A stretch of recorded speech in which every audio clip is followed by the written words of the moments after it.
Dans les séquences précédentes, nous avons exploré les potentialités des monnaies complémentaires et les modalités d'intervention des collectivités locales au regard de leurs objectifs communs. Cependant, pour explorer pleinement leur potentiel, les monnaies complémentaires doivent dépasser un certain nombre de limites et mobiliser des leviers d'action supplémentaires. Cette dernière séquence propose donc d'explorer quelques pistes d'action. La première piste est de faciliter l'appropriation par le développement d'outils culturels, incitatifs et techniques.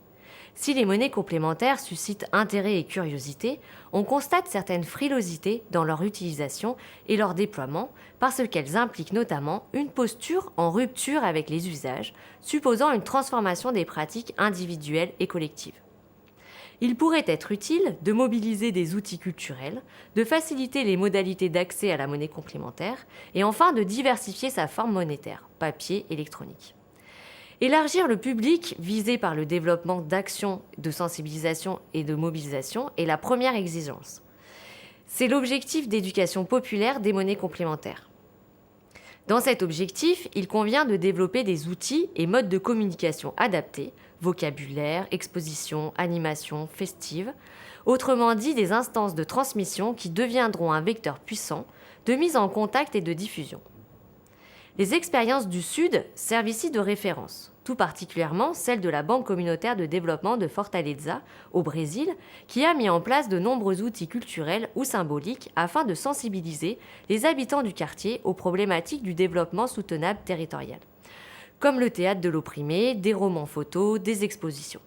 La monnaie Palmilla a même été créée à l'attention des enfants de 5 à 8 ans en mai 2013 pour transmettre cette culture de la consommation locale ainsi que l'héritage des luttes passées.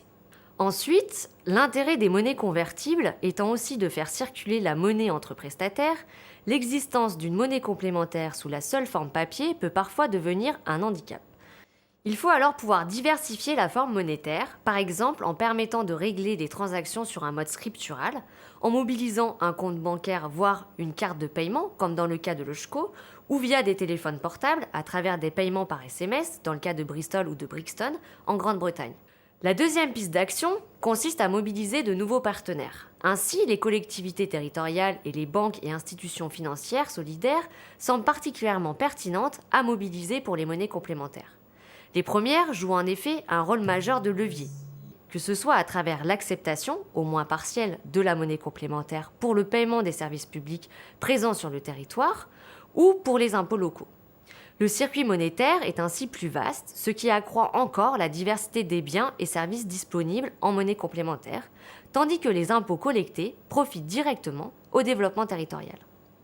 Autant de répercussions économiques et sociales qui peuvent encore accroître l'effet de dynamisation, sans compter qu'en acceptant la monnaie complémentaire comme moyen de paiement des impôts locaux, les pouvoirs publics apportent crédibilité et confiance au dispositif.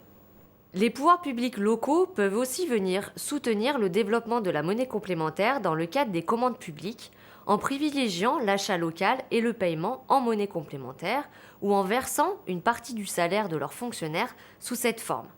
C'est le cas à Brixton depuis 2012. Ils peuvent également apporter une garantie bancaire aux dépôts en monnaie nationale, un fonds de garantie des dépôts, ou garantir les prêts accordés dans le cadre du dispositif au cas où l'une des deux parties concernées n'arriverait pas à honorer son contrat. Les pouvoirs publics peuvent par ailleurs abonder directement un fonds territorial servant à l'octroi des crédits et ainsi développer une politique de crédit active finançant des projets territoriaux soutenables à utilité sociale et écologique. Enfin, les pouvoirs publics peuvent distribuer une partie de leurs aides sociales en monnaie complémentaire, comme les aides par exemple versées par les centres communaux d'action sociale, ou encore distribuer des aides en monnaie complémentaire afin de flécher la consommation sur les biens et services payables en monnaie complémentaire ou valoriser les gestes éco-citoyens. Les modalités d'action présentant un fort potentiel de développement pour les monnaies complémentaires sont donc diverses et nombreuses. Cependant, pour l'instant, le nombre de collectivités locales impliquées est encore trop modeste en France et aucune pour le moment ne la réutilise, c'est-à-dire verse en monnaie locale ses aides sociales ou subventions par exemple. Pour celles acceptant ces monnaies en paiement, elles les reconvertissent directement. Quant aux banques et institutions financières, essentielles pour gérer la monnaie, elles doivent pouvoir représenter un tiers de confiance, mais aussi doubler le circuit monétaire d'un circuit financier. Malheureusement, ce soutien au tissu productif du territoire par l'investissement est encore peu activé par les dispositifs, alors que les banques peuvent les consolider, devenir des pivots de la circulation et offrir leur savoir-faire ou des moyens humains. Elles doivent pouvoir favoriser un certain cloisonnement des espaces de collecte et de distribution de l'épargne pour affecter les ressources collectées par les associations de monnaie complémentaire à des projets territoriaux à utilité sociale et environnementale. Ces banques peuvent par exemple, comme c'est déjà le cas dans les dispositifs les intégrants, servir de comptoir de change, gérer voire utiliser le fonds de réserve pour financer des projets territoriaux ou encore doubler la conversion par l'abondement d'un fonds destiné à soutenir des projets à l'image de ce que pratique Ericoa et qui sera développé dans les séances suivantes. Troisièmement, la question des moyens humains et financiers dédiés à la mise en place de la monnaie complémentaire et à son animation est primordiale, comme nous le verrons dans les 2 prochaines séances à travers les témoignages d'acteurs. En effet, la monnaie seule ne se déploie pas, elle ne circule pas. Y parvenir nécessite beaucoup de volonté et de travail humain, bénévole ou salarié. Or, le bénévolat est déjà fortement sollicité dans les phases précédant le lancement, phase qui dure souvent plus d'1 an, en moyenne de 2 à 3 ans. Il faut donc trouver des financements pérennes pour ces dispositifs via des logiques partenariales. Le travail salarié, parce qu'il permet de pallier la lassitude ou l'épuisement des bénévoles, parce qu'il offre également la possibilité de maintenir dans le temps le dynamisme du projet, devient ainsi une condition première de sa réussite. Or, comme il est très improbable que les recettes propres de l'activité suffisent à financer le travail salarié, il convient de trouver des ressources auprès de financeurs publics et ou privés, et donc de s'engager dans des partenariats durables.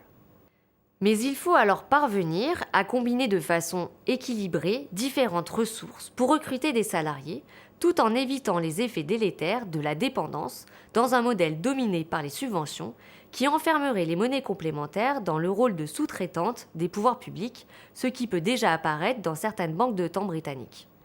Un autre risque est la trop forte dépendance à des politiques publiques directement pilotées par des majorités politiques.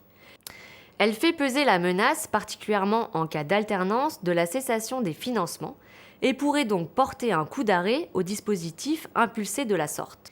Par conséquent, et pour éviter ces écueils, une des voies intermédiaires se situe dans la reconnaissance de la nécessaire hybridation des ressources et de sa pérennité, l'autonomie financière ne constituant pas un horizon pertinent, ainsi que la multiplication des partenariats avec les différents acteurs. Cela pourrait s'illustrer par la transformation des associations porteuses de monnaie complémentaire en sociétés coopératives d'intérêt collectif, ce qui renforcerait la coopération entre les différents acteurs, citoyens, collectivités locales, partenaires privés, tout en évitant les écueils évoqués ci-dessus. La 4e piste d'action vise à articuler les différents types de monnaies sur les territoires. Il s'agit de repenser le rôle des monnaies dans une perspective de pluralisme monétaire, ainsi que leurs articulations en fonction des échelles territoriales et de leur usage spécifique. Cette complémentarité peut se penser au regard de la diversité des monnaies complémentaires existantes et de la pluralité de leurs objectifs et enjeux. Cela signifie donc que l'on réfléchit en termes de complémentarité, voire de subsidiarité monétaire sur un territoire. Or, dans ce but, il faut tout d'abord reconnaître la pluralité des richesses sur le territoire et identifier leur rapport à la monnaie. Quelles richesses sont activées par quelle monnaie ? Ensuite, il faut associer la diversité des monnaies complémentaires existantes à des objectifs et enjeux différents. Quelle monnaie pour quels objectifs précis ? Sur cette base, penser en termes de monnaie inclusive, comment donner accès à tous à ces richesses ? Quel peut être le rôle de la pluralité des monnaies dans ce but ? Enfin, la dernière piste d'action consiste à combiner les monnaies complémentaires avec d'autres initiatives territorialisées. Il s'agit là de dépasser l'expérimentation monétaire en l'insérant dans une stratégie plus globale de développement territorial, de penser la monnaie comme un médium au service de la transition, en articulation avec d'autres dynamiques ou instruments s'inscrivant dans la même logique. L'effet de levier des monnaies complémentaires joue en effet à plein lorsqu'elles sont combinées avec les autres mécanismes et instruments de la politique d'intervention de la collectivité et de ses partenaires locaux. Une connexion étroite serait pertinente avec les logiques et outils issus de l'économie sociale et solidaire s'inscrivant dans une volonté d'agir autrement, comme par exemple le microcrédit, une tontine, un groupement d'achat, une épicerie sociale, une coopérative, un fonds de finances solidaire et d'investissement responsable, une banque publique ou encore les pôles territoriaux de coopération économique. Il est possible également de connecter ces monnaies avec des politiques et instruments de transition écologique et de résilience territoriale, comme le revenu inconditionnel ou les incitations au comportement éco-responsable. Il s'agit finalement de planifier des projets de territoire capables de répondre aux défis de nos sociétés modernes pour faire émerger les transformations et mutations de notre société.